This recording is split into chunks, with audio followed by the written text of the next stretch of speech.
My ex threw my suitcase into the Chicago snow, laughing as he kicked me out of the mansion I helped build so he could move his new mistress in. He thinks the $18,900 he borrowed from me years ago is just loose change he can ignore. But he forgot a tiny clause in that handwritten note. A legal trigger I am about to pull that will turn his perfect love nest into a pile of ashes. My name is Alara Vance, and at 32 years old, I stood shivering on the sidewalk while the Chicago wind whipped wet snow against my face. My suitcase lay at my feet like a dead weight, the canvas slowly soaking up the gray sludge of the gutter. I stared up at the house, a Victorian beauty with limestone walls that glowed warmly under the amber streetlights. It was perfect. It was majestic. And until 5 minutes ago, it was supposed to be my home. Julian stood in the doorway, blocking the warmth from spilling out. He looked impeccable in his cashmere sweater, holding a glass of wine that probably cost more than my entire wardrobe. His face, the face I had woken up next to for 5 years, was twisted into a sneer I barely recognized. "Alara, look, let's not make this a scene," Julian said, his voice carrying over the wind. "We both knew this was coming. You don't fit here anymore.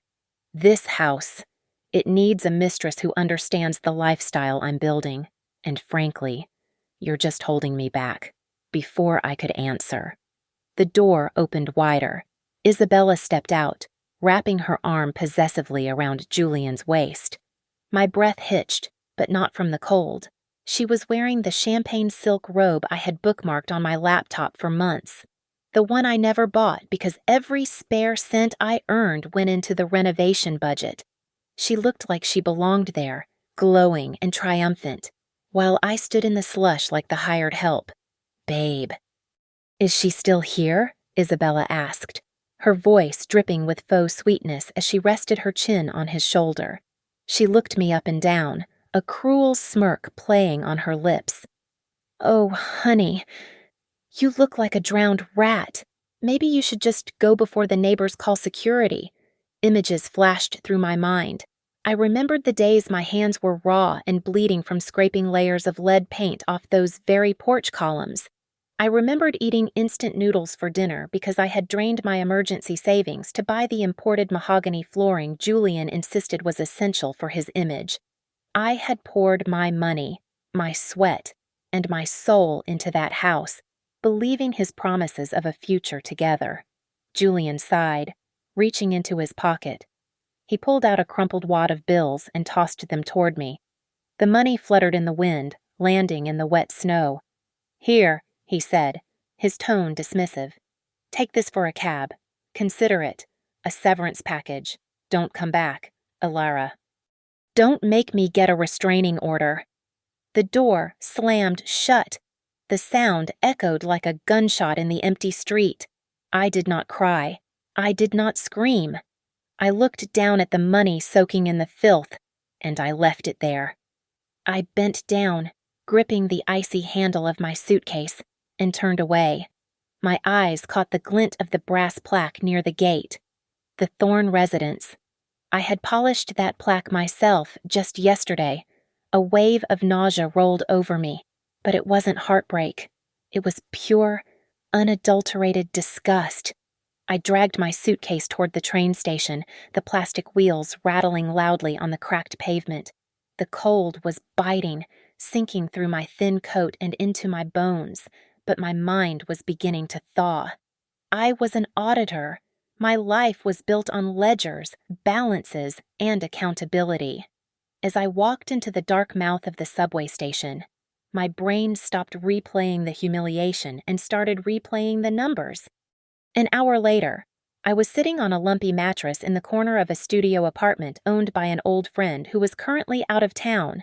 The radiator hissed and clanked, smelling of burnt dust. The peeling wallpaper and the drafty window were a stark contrast to the heated floors of the villa I had just been evicted from. That contrast sparked something dangerous inside me. I could not sleep. I opened my laptop, the screen casting a pale blue light across the small room. My fingers flew across the trackpad as I logged into my cloud storage. I ignored the folders full of wedding plans and renovation mood boards. I went straight to the archive marked Old Financials. I needed to find one specific document. I scrolled past tax returns and bank statements until I found it. My heart hammered against my ribs. It was a file from 3 years ago. I clicked it open. On the screen was a high-resolution scan of a handwritten note. It was scrawled on a piece of notebook paper, but it bore the official stamp of a notary public, a precaution I had insisted on despite Julian's teasing. It detailed a personal loan of exactly $18,900. I stared at the date. I stared at the terms. And most importantly, I stared at Julian's signature at the bottom.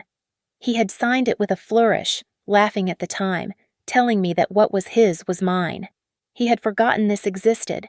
He thought he had thrown me away with nothing but the clothes on my back. But as I looked at that number, $18,900, I knew he was wrong. He hadn't just kicked out his fiancée. He had just declared war on his creditor. 3 years ago, Julian was not the swaggering owner of a limestone villa. He was a desperate man pacing the floor of our one-bedroom rental, his hair a mess, sweating through a cheap dress shirt. "Alara, please. You have to help me," he had begged, his voice cracking as he gripped the back of a chair. "It's $18,900. That's it. If I don't pay for the Italian marble shipment by Friday, they pull the contract, and Vanguard Arch is dead before it even starts." I remember the knot in my stomach. That money was my entire safety net, every cent I had saved since college. I looked at him, seeing the panic in his eyes, and I caved. But I was an auditor, not a gambler.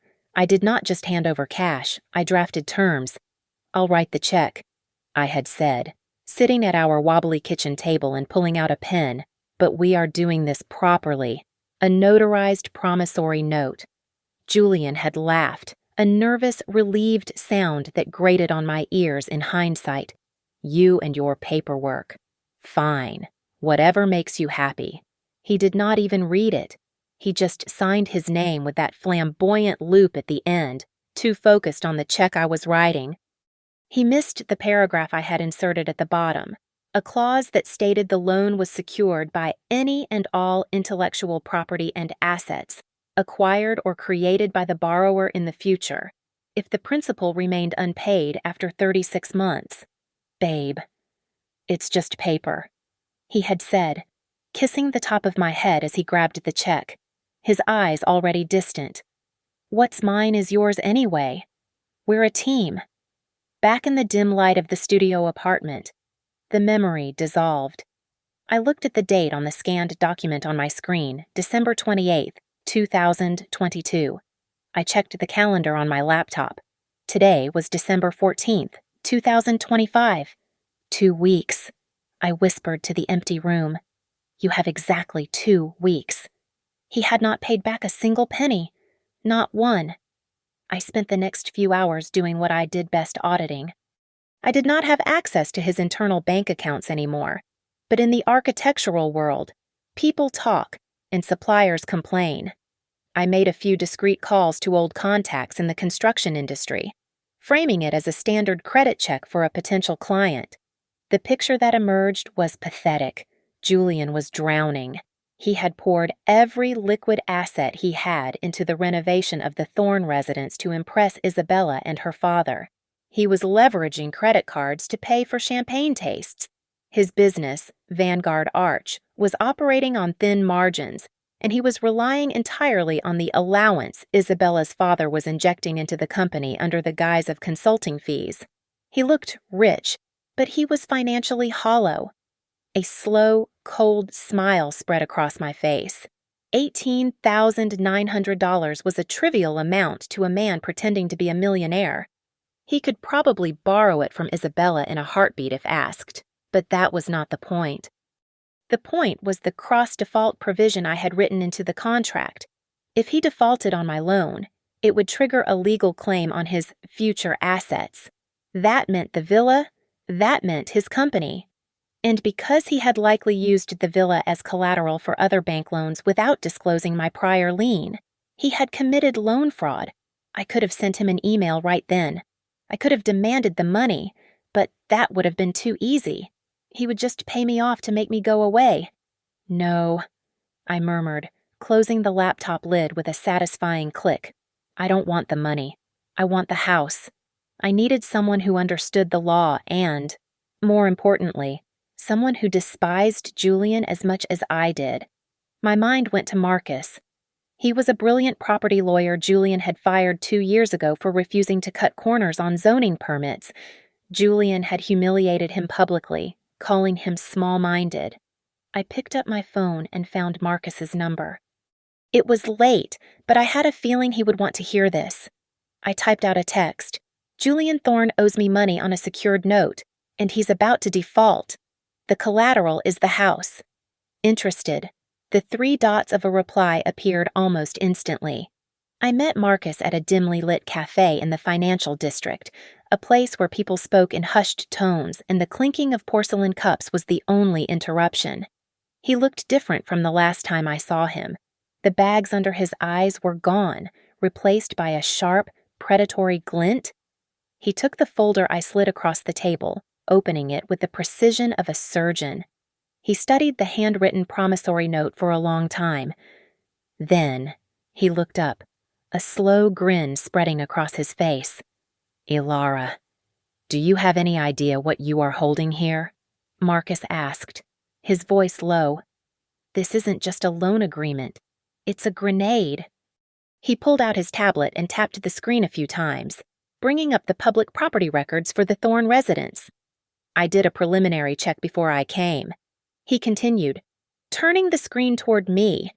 Julian took out a home equity line of credit 6 months ago to fund the renovation. See this box here, the one asking if there are any existing liens or undisclosed debts on his assets. He checked no. I stared at the screen.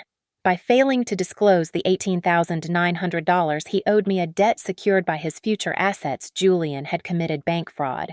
He had lied on a federal loan application.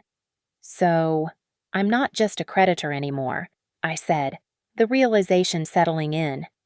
No, Marcus replied, leaning back. You are the person holding the pin to his financial execution.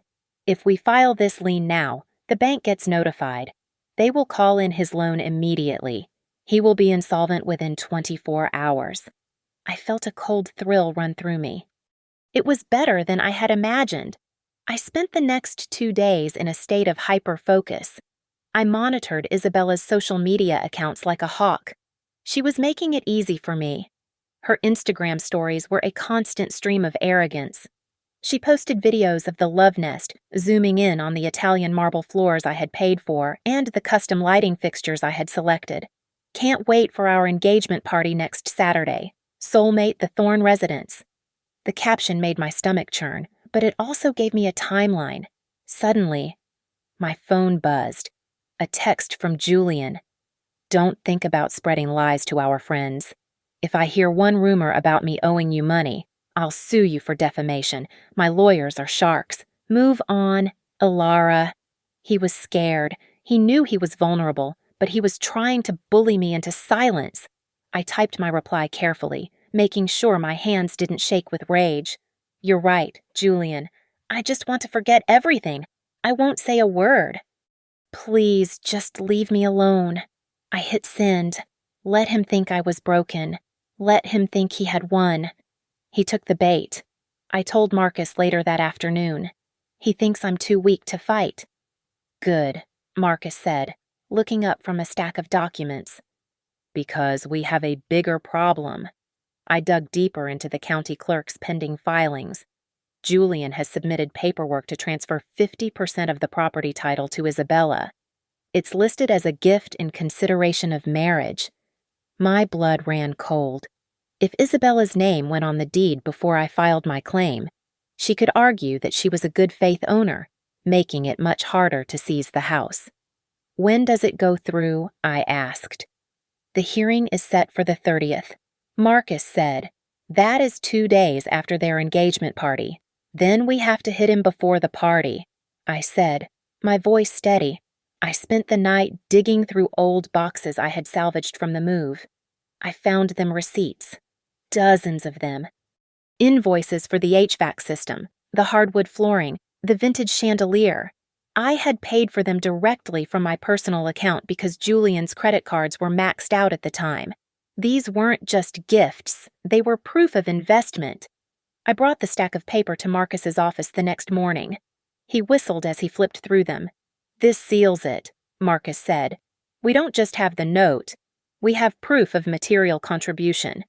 I'm drafting the demand letter now." He turned his monitor so I could see. The language was brutal. It demanded immediate payment of the principal, plus accrued interest calculated over 3 years, legal fees, and penalties. It cited the cross-default clause. It cited the intent to foreclose. "We send this so it arrives exactly when he thinks he is safe," Marcus said, his fingers hovering over the print key. "By the time he opens this, he will have 48 hours to pay up or lose everything." I looked at the document. It was cold, precise, and absolutely lethal. "Do it," I said. "Send it." The days that followed were a study in contrast.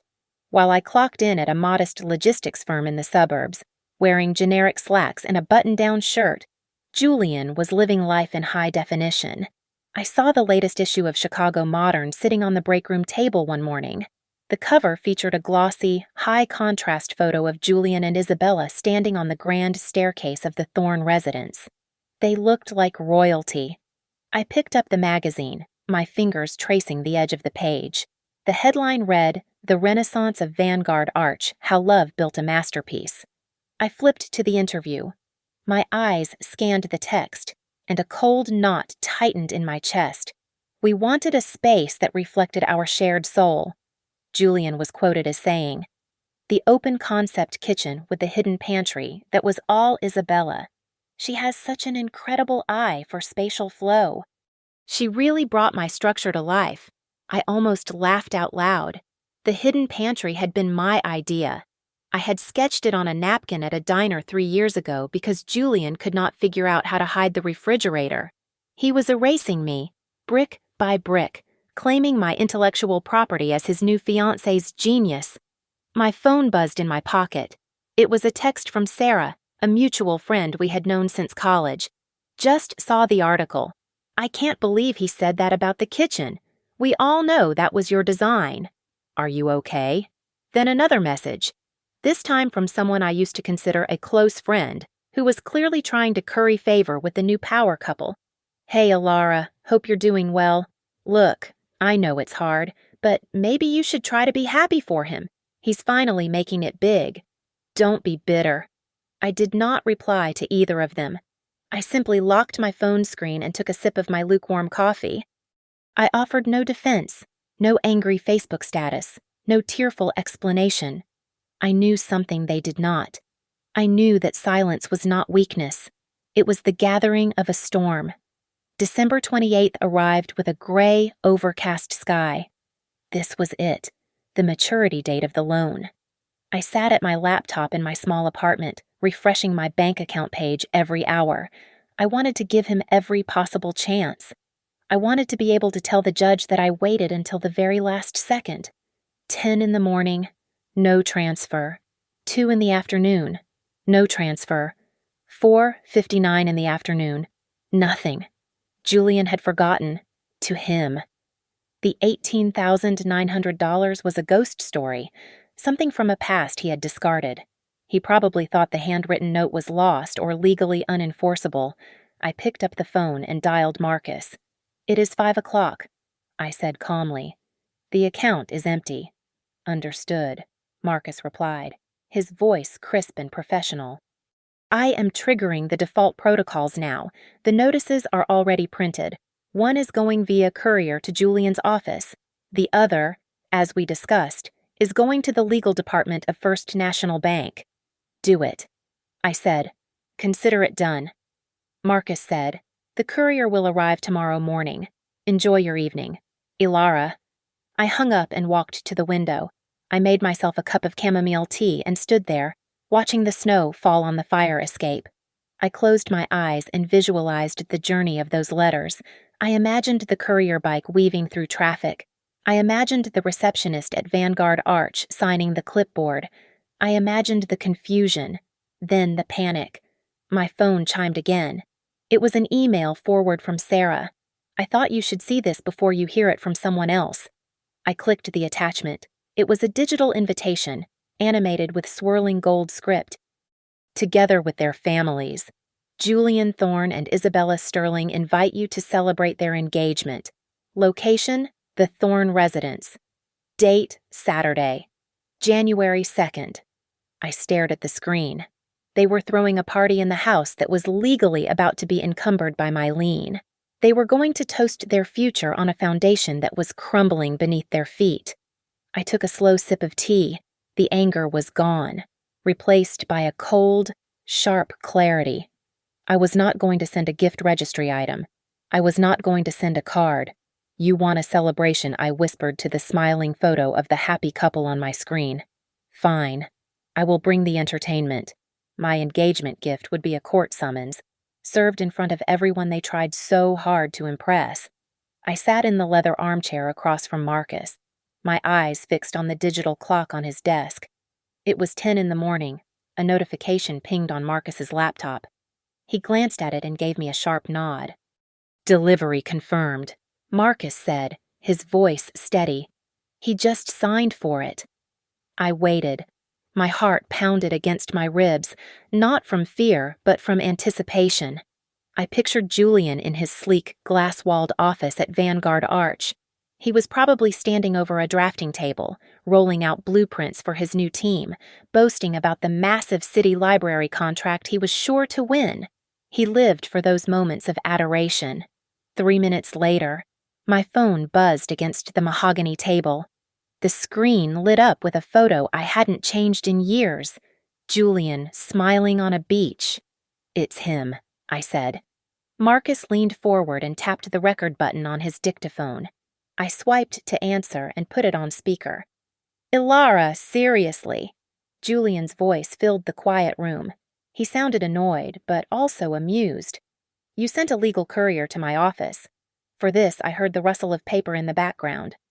"I am in the middle of a briefing. Ilara," he continued, his tone dripping with condescension. "I open this urgent envelope, expecting a lawsuit or something real, and it is a demand for $18,900. Are you that desperate? Are you starving?" He laughed. It was a cruel, dismissive sound. "Look, if you are struggling to pay rent in whatever hole you are living in, just ask. I can have my assistant cut you a check next week, but don't embarrass yourself with these theatrics." I looked at Marcus. He held up a finger, signaling me to wait. "I am not asking for charity." "Julian," I said, my voice calm and cold. "Read the second page, paragraph 4. Under consequences of default." There was a pause. I heard more rustling, then silence. The silence stretched for 10 seconds. What is this? Julian's voice had lost its amusement. "Notice of asset freeze notification of credit fraud sent to First National Bank. You used the Thorne residence as collateral for your business loans," I said. "But you forgot that I have a prior lien on that property. You signed a statement to the bank saying the property was unencumbered. That is fraud, Julian. You sent this to the bank." His voice rose to a shout, cracking with panic. "Are you insane? Do you have any idea what this will do to my financing?" "I have a very good idea," I replied. "You jealous, bitter little leech," he screamed. I could hear him pacing, his breath coming in short, angry gasps. "This is because of Isabella. Isn't it? You can't stand that I moved on to someone better. Someone with actual class. You are trying to sabotage me because you are nothing." Marcus raised an eyebrow, unimpressed by the outburst. "You have 24 hours. "Julian," I said, cutting through his tirade. 24 hours to wire the full principal plus the accrued interest and penalties listed in that letter. If the money is not in my account by tomorrow morning, I will file for foreclosure. Ilara." Wait, I ended the call. Marcus stopped the recording. Textbook. Hostile. Dismissive. and he admitted to receiving the notice. We have everything we need. I leaned back, exhaling a breath I didn't know I was holding. I could imagine exactly what was happening on the other end of the line. Julian was likely frantically dialing his accountant right now, barking orders to find cash that didn't exist. He had spent everything on the renovation and the wedding. His company accounts were likely running on fumes, sustained only by the promise of the next big bank loan, a loan I had just frozen. He won't tell her, I said quietly. Isabella Marcus asked. He is too proud. I said. He needs her to see him as a provider, a tycoon. He will try to fix this himself. He will drain the company dry, beg for extensions, do anything to keep her from knowing he is broke. Just then, Marcus's email chimed. He clicked open a message and smiled grimly. It is happening, he said. First National just acknowledged our notice of dispute. They are legally required to pause all outgoing funds on Julian's credit line until the title issue is resolved. I looked out the window at the snowy Chicago skyline. Julian thought $18,900 was a joke. He did not realize that it was the single loose screw that was about to jam the gears of his entire $1 million machine. He was trapped, and the walls were closing in. The knock on my door came at 11 o'clock at night. It was a hesitant, rhythmic rapping that seemed out of place in my rundown apartment complex, where neighbors usually pounded on walls or shouted through thin drywall. I knew who it was before I even looked through the peephole. I opened the door to find Julian standing in the dim, flickering light of the hallway. He looked like a man who had been running a marathon in a suit. His tie was loosened.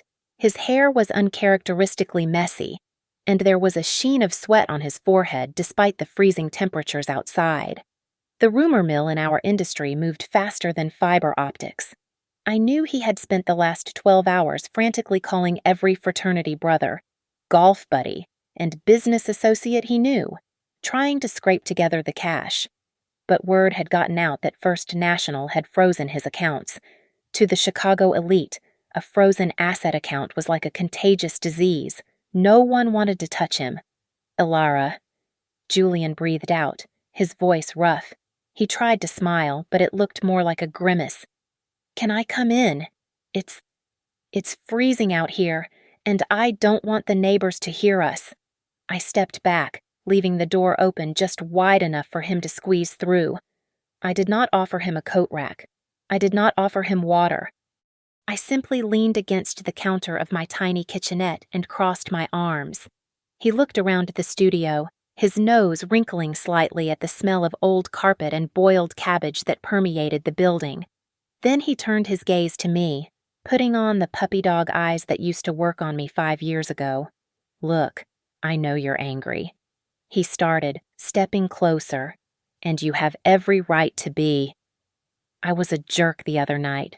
The stress of the wedding, the renovation. It got to me. But Ilara, we have history.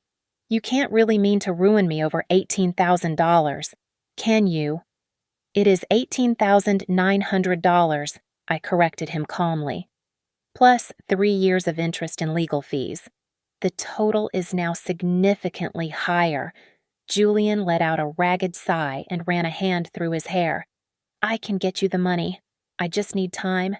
The bank freeze. It's a misunderstanding, but it's locking up my liquidity. Just withdraw the demand letter. Give me 2 weeks, and I swear I will pay you double. Please. For old time's sake. He took another step forward, closing the distance between us. He reached out, his fingers brushing against my arm. It was a calculated move, an attempt to use physical intimacy to override my logic. I know you still care about me, Ilara. He whispered. You're not vindictive. This isn't you. I recoiled as if he were radioactive. I stepped back and picked up a folder from the counter, slapping it into his chest. You are right, Julian. I don't want the money anymore. He blinked, confusion washing over his face as he clutched the folder. What read the addendum? I said cold. Since you failed to pay within the 24-hour grace period I offered on the phone, I am exercising the conversion clause. Clause 6, Section B. It allows the lender to convert the outstanding debt into equity in the borrower's business or claimed assets. Equity. Julian choked out the word. I don't want your cash, I said, smiling for the first time. I want shares in Vanguard Arch. And as a shareholder, Julian, I have the right to audit the books. I have the right to see exactly where every penny of investor money went. I have the right to see how much of the company funds you siphoned off to buy Isabella expensive jewelry. The color drained from his face completely. He looked like he was about to be sick. He knew exactly what an audit would find. It would not just be embarrassing. It would be criminal. You can't do that, he stammered, stepping back. You can't come into my company. It's mine. It was yours. I said, until you signed that note and then ignored it. Julian's fear suddenly morphed into ugly aggression. His face twisted, and he pointed a shaking finger at me. You listen to me, he hissed. You think you are smart. Isabella's father is the biggest developer in this city. If you try to touch my company or my house, he will bury you. He will sue you until you are living in a cardboard box. You are playing with fire. Alara? I laughed. It was a genuine, dark laugh that seemed to unnerve him even more. That is exactly what I am waiting for, I said softly. Go ahead. Tell him. Tell him you used his daughter's future home to secure a loan you defaulted on. Tell him you funded your lifestyle with my savings. I will be waiting for his call. Julian stared at me, his chest heaving. For the first time, he realized he had no leverage. He turned and stormed out of the apartment, slamming the door so hard the cheap frame rattled. I walked to the window and watched him stomp down the snowy sidewalk to his car. He sat there for a long time before driving away. Back at the Thorne residence, the cracks were already forming. I knew that when he walked through that door, Isabella would be waiting. She would see the sweat on his brow, the terror in his eyes, and the way he jumped every time his phone buzzed. She would hear him making hushed, desperate calls in the bathroom. The perfect image was shattering, and I did not even have to lift a finger to break it anymore. I just had to hold the line. The next afternoon, a sleek black sedan screeched to a halt in front of my office building. I was just walking out for lunch when the passenger door flew open and Isabella stepped out. She was wearing oversized sunglasses and a coat that cost more than my annual salary, but her posture was rigid with fury. She did not waste time with pleasantries. She marched right up to me, opening her designer handbag and pulling out a checkbook. How much Isabella demanded, her voice shrill enough to turn heads on the sidewalk. How much do you want to disappear? Alara Julian told me about your little extortion scheme. $50,000, $100,000. Name the number so I can write the check and you can crawl back into whatever hole you came from. I looked at the checkbook, then up at her face. She was trembling. It was not just anger, it was fear. She was terrified that the illusion of her perfect life was cracking. Put your money away, Isabella, I said calmly. This is not a negotiation. It is a legal proceeding. It is $18,000, she screamed, losing her composure entirely. It is pocket change. You are doing this just to humiliate us. I am doing this because he signed a contract, I replied, stepping around her, and because he committed fraud.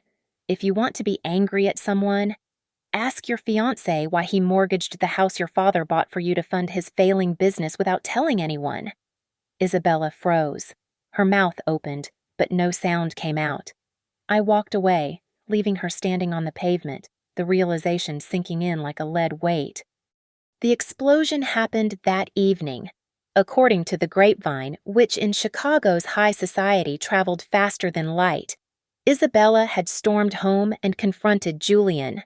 The shouting match was reportedly loud enough for the neighbors to hear through the double-paned glass. She demanded to know where the money had gone. She demanded to know why there was a lien on her dream home. But the real blow came the next morning. Isabella's father, Robert Sterling, was not a man who tolerated incompetence. When his daughter came crying to him about a secret debt and a threatened lawsuit, he did not just cut a check. He launched an investigation. His forensic accountants tore through Vanguard Arch's books overnight. They found what I knew they would find. Julian had leveraged everything. The villa, which Mr. Sterling had intended to be a secure asset for his daughter, was drowning in secondary loans Julian had taken out to keep his company afloat. By noon on Wednesday, the hammer dropped. Mr. Sterling pulled all his capital investment from Vanguard Arch. He canceled the line of credit that was keeping Julian's payroll alive. The company went into immediate cardiac arrest. Julian panicked. I heard from a mutual friend that he had driven his Porsche to a dealership and sold it for cash on the spot, taking a massive loss just to get liquid funds. He pawned his vintage watch collection. He scraped together every dollar he could find, trying to assemble the $18,900 plus interest. At 3 p.m, my phone rang. It was Marcus. He is trying to wire the money. Marcus said. He is frantic. He says he has the full amount ready. I took a sip of my coffee, looking out at the gray street. Tell him it is too late. With pleasure, Marcus replied. I will inform him that the 24-hour cure period expired yesterday. We are no longer accepting payment to cure the default. We are moving to enforcement. An hour later, the court order was issued. It was a preliminary injunction, a temporary freeze on the asset known as the Thorne residence to prevent any transfer of ownership while the debt dispute was resolved. The news broke just as the sun was setting. A legal blog that covered real estate disputes picked up the filing. Local architect's dream home, frozen in fraud. Allegations days before society wedding. I sat in a small cafe across the street from the county courthouse. Through the large glass window, I saw a familiar figure running up the courthouse steps. It was Julian. He looked disheveled, his coat flapping open in the wind, a desperate look on his face as he tried to get in before the doors closed. He was too late. The doors were locked. The order was filed. I watched him pound his fist against the heavy wooden doors of the courthouse. He was screaming something, but the wind carried it away. He slumped against the stone pillar, sliding down until he was sitting on the cold concrete. He had lost his investors. He had lost his car. And now, legally, he had lost control of his house. I felt a deep, warm sense of satisfaction settle in my chest. It was not the heat of anger anymore. It was the cool, solid weight of justice. He had thrown me out into the cold without a second thought. Now, he was the one locked out, shivering in the shadow of the law he had tried to ignore. The engagement party at the Thorne residence proceeded with the grim determination of a funeral procession. According to the videos that flooded social media later that night, the atmosphere was thick enough to choke on.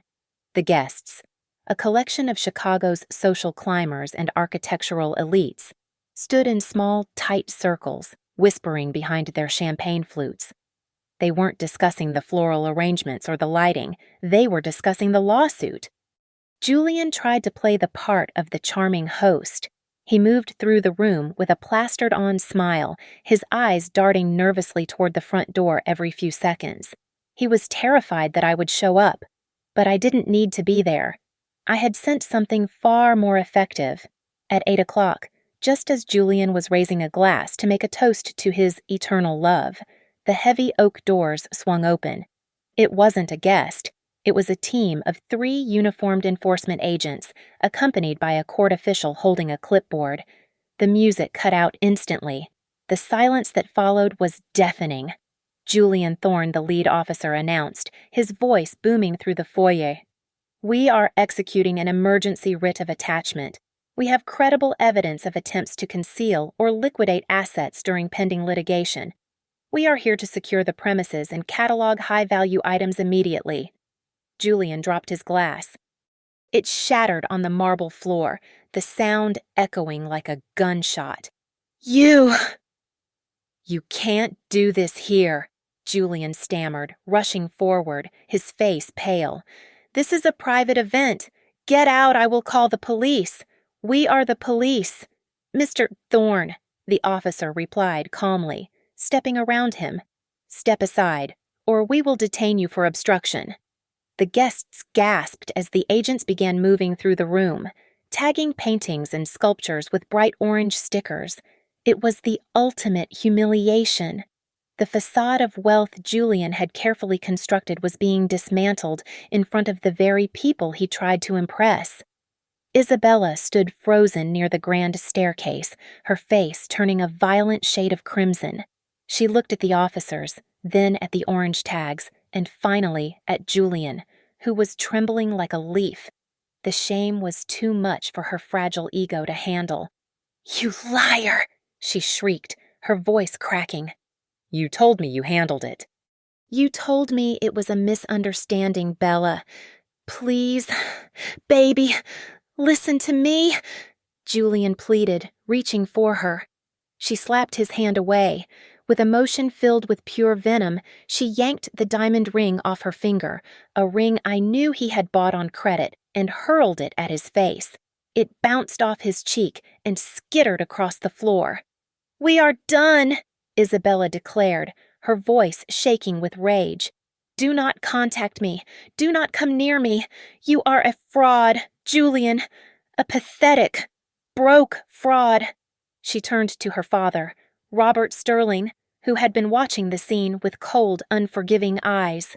He nodded to his private security team. "Get him out," Mr. Sterling ordered. "Wait. No. This is my house," Julian screamed as two massive security guards grabbed him by the arms. "You can't throw me out of my own house. The bank effectively owns it, and the court controls it." "Mr. Sterling said, turning his back. "And this is my party. Remove him." The security guards dragged Julian toward the door. He kicked and shouted, begging Isabella to look at him, but she was already marching toward the exit, flanked by her friends. They threw him out onto the front steps, right into the snow. The heavy door slammed shut, barring him from the warmth, the light, and the life he thought he deserved. It was a perfect, poetic symmetry. He was standing in the exact spot where he had left me with my suitcase, shivering in the cold, locked out of the home I helped build. The fallout was instantaneous. As news of the raid spread, the remaining investors in Vanguard Arch pulled their funding within the hour. The company was dead. His reputation was incinerated. In one evening, Julian had lost his fiancée, his business, his social standing, and his home. Around midnight, my phone rang. I looked at the screen. It was him. I sat in my quiet apartment, a cup of tea in my hand, and answered. I did not speak. I just listened. "Ilara, please." Julian was sobbing. It was a broken, ugly sound, the sound of a man who had hit rock bottom. "They took everything. Isabella left me. The company is gone. I'm sitting in my car. I have nowhere to go. Please. I am sorry. I am so sorry. You have to stop this. You have to call the lawyers off." He gasped for air, his voice trembling uncontrollably. I can't breathe, Ilara. I don't have anyone else. Help me, please." I listened to his weeping, waiting for a flicker of sympathy to ignite in my chest. I remembered the way he looked at me when he tossed those bills at my feet.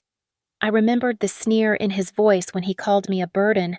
I searched my heart for pity, but I found only a vast, silent emptiness. "You have exactly what you invested in, Julian," I said softly. "Ilara, no, don't. Goodbye," I said. I tapped the red icon to end the call. Then, with a few precise movements of my thumb, I blocked his number. I blocked his email. I blocked him from my life entirely. I set the phone down on the table. The silence in my apartment was not lonely anymore. It was peaceful. The storm was over, and the debris had been cleared. All that was left now was to collect what was mine. The courtroom smelled of lemon floor wax and old paper. It was a sterile, unforgiving environment, a stark contrast to the emotional chaos that had led us here. I sat at the plaintiff's table, my hands folded neatly on top of a thick binder of evidence. Beside me, Marcus looked relaxed, radiating the quiet confidence of a predator who knows the trap has already snapped shut. When the bailiff announced the case, the double doors opened and Julian walked in. The sight of him almost made me gasp, not out of pity, but out of shock. Gone was the bespoke Italian suit. Gone was the arrogant strut. He was wearing a jacket that looked a size too big, likely one he had dug out of storage after his assets were seized. He was alone. There was no team of high-priced sharks flanking him today. He could not afford them. Docket number 472. Vance versus Thorne. The clerk announced monotone. Marcus stood up, buttoning his jacket. He did not waste time with theatrical speeches. He went straight for the jugular. Your Honor, Marcus began, his voice clear and resonant. We are here to enforce the terms of a secured promissory note dated December 28th, 2022. The principal amount of $18,900 was never repaid.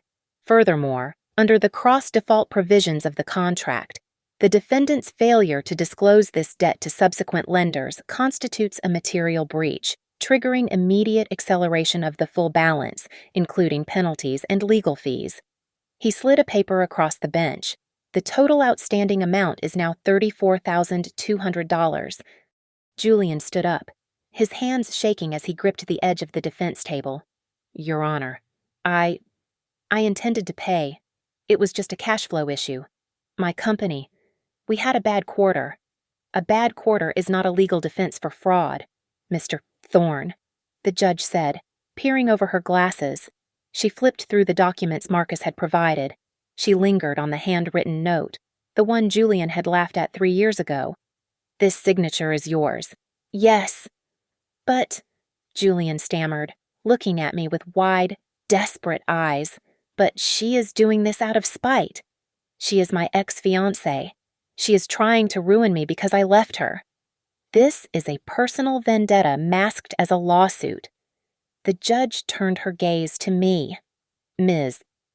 Vance, do you have anything to say to that? I stood up slowly. I did not look at Julian. I looked straight at the judge. Your Honor, my personal history with the defendant is irrelevant, I said, my voice steady and devoid of emotion. This is a matter of contract law. Mr. Thorne treated my savings as a donation because he believed my signature on a check mattered less than his signature on a deed. He believed he was above the terms we agreed upon. I am simply asking the court to affirm that a contract is binding, regardless of who signs it. The room went silent. Julian stared at me, his mouth slightly open. He looked as if he had never truly seen me before. He had seen a girlfriend, a supporter, a doormat. He had never seen the auditor. The judge nodded, picking up her gavel. The court finds the plaintiff's documentation to be in order. The debt is valid. The lien is valid. She looked at Julian. Mr. Thorne, do you have the liquidity to satisfy this judgment immediately? Julian looked down at his shoes. No, Your Honor, my accounts. They are empty. Then I have no choice, the judge declared, to satisfy the creditors, specifically the priority lien held by Ms. Vance and the subsequent claims by the bank. The court orders the asset known as the Thorne residence to be placed into receivership and sold at public auction within 30 days. No, Julian cried out, his voice cracking. You can't sell the house. It's my life's work. It is an asset, Mr. Thorne, the judge said coldly, and it is no longer yours. Case closed. The gavel came down with a sharp crack that signaled the end of Julian's era. He collapsed into his chair, burying his face in his hands. He was not crying for the loss of a home. He was crying for the death of his ego. He had lost the mansion not because he lacked $18,000 3 years ago, but because he lacked the decency to respect the woman who gave it to him. I packed up my binder. I did not gloat. I did not smile at him. I simply turned and walked toward the exit. Marcus held the door open for me. We stepped out of the courthouse and into the winter afternoon. The air was crisp, but the sun was shining, reflecting off the snow in blinding white sheets. For the first time in months, I did not feel the chill. That was masterfully done. "Alara," Marcus said, checking his watch. "By the way, a senior partner at Deloitte was asking about you. Apparently, forensic accounting with a ruthless streak is in high demand right now. I told him you might be available." I looked up at the blue sky, taking a deep breath of the clean, cold air. "Tell him I am interested," I said, but my rates just went up. The auction took place on a crisp, bright morning that felt like the first real day of spring. I did not stand in the back of the crowd this time. I stood right in the front row, holding a numbered paddle, flanked by the senior partner of the investment firm that had just hired me as their head of internal auditing. The scandal surrounding Julian and the love nest had terrified most potential buyers. No one wanted to touch a property that was synonymous with fraud and bad juju. The price plummeted. When the auctioneer called out the final number, it was a fraction of the market value. I raised my paddle, going once, going twice. Sold to bidder number 42. The gavel hit the wood with a decisive crack. I didn't just win a lawsuit. I had just bought the Thorne residence for cents on the dollar, using the settlement money from the defamation suit I had quietly threatened Isabella with, combined with a hefty signing bonus from my new job. I walked toward the wrought iron gates, the heavy brass keys cooling in my palm. A solitary figure stood outside the security barrier. It was Julian. He looked older, his face gaunt and unshaven, wearing a coat that had seen better days. He watched me approach, his eyes widening as he realized who the new owner was. "Alara," he croaked, his voice rough from disuse. You bought it." I stopped just long enough to look him in the eye. I didn't feel the need to explain the irony to him. I didn't feel the need to tell him that the $18,900 he tried to cheat me out of had multiplied into the down payment for the very roof over his head. "It is not the Thorne residence anymore." "Julian," I said simply. I unlocked the gate and walked through, leaving him on the sidewalk. I heard him sob once, a sharp, pathetic sound, before he turned and shuffled away, disappearing into the city that had chewed him up and spit him out. Inside, the house smelled of Isabella's cloying perfume and expensive leather. It felt alien. I did not move my furniture in. Instead, I hired a construction crew the very next day. "Take it all out," I ordered, pointing to the gaudy gold leaf molding and the pretentious Italian marble statues Julian had installed. Everything that they touched. "Get rid of it." I had the crew strip the interior down to the studs. We sold the luxury fixtures and donated every single cent of the proceeds to a local women's shelter. I removed the walls Julian had erected to create his open concept disaster and restored the original Victorian layout. I turned the master bedroom into my main office, the library into a conference room, and the nursery Isabella had planned into a forensic accounting lab. The house ceased to be a home for a fake family and became the headquarters of my own firm, a place where I exposed financial liars for a living. One evening, a month after the renovation was complete, I stood in front of the original stone fireplace I had uncovered behind Julian's modern drywall. I held the original promissory note in my hand. The paper was yellowed, the ink slightly faded. It was just a piece of paper, but it had carried the weight of my entire past. I struck a match. The flame flared up, bright and hungry. I held the corner of the paper to the fire and watched it catch. "Goodbye, Julian," I whispered. I tossed the burning note into the grate and watched the flames curl the edges, consuming the signature, the dates, and the debt. The $18,900 was gone. The anger was gone. What remained was a clean slate. Julian faded into obscurity. Rumor had it he moved back to his parents' basement in Ohio, blacklisted from every firm in Chicago. He became a cautionary tale whispered in architectural schools, a story about what happens when arrogance writes checks that integrity cannot cash. I walked out onto the balcony, a glass of vintage red wine in my hand. The city of Chicago sprawled out before me, a grid of lights twinkling in the twilight. The wind blew past, but I was not cold. I was standing on my own property, bought with my own intelligence, running a business built on my own name. I took a sip of wine and smiled. The best revenge wasn't seeing him suffer, though that was a nice bonus. The best revenge was standing here, completely whole, realizing that I didn't need him, or his house, or his approval to be powerful. I was the architect of my own life now, and the view from the top was spectacular. Thank you so much for listening to my story. I would love to know where you are tuning in from, so please drop a comment below and let's share our thoughts. Don't forget to subscribe to the Lily Revenge Stories channel, like this video, and hit that hype button so this story can be heard by even more people.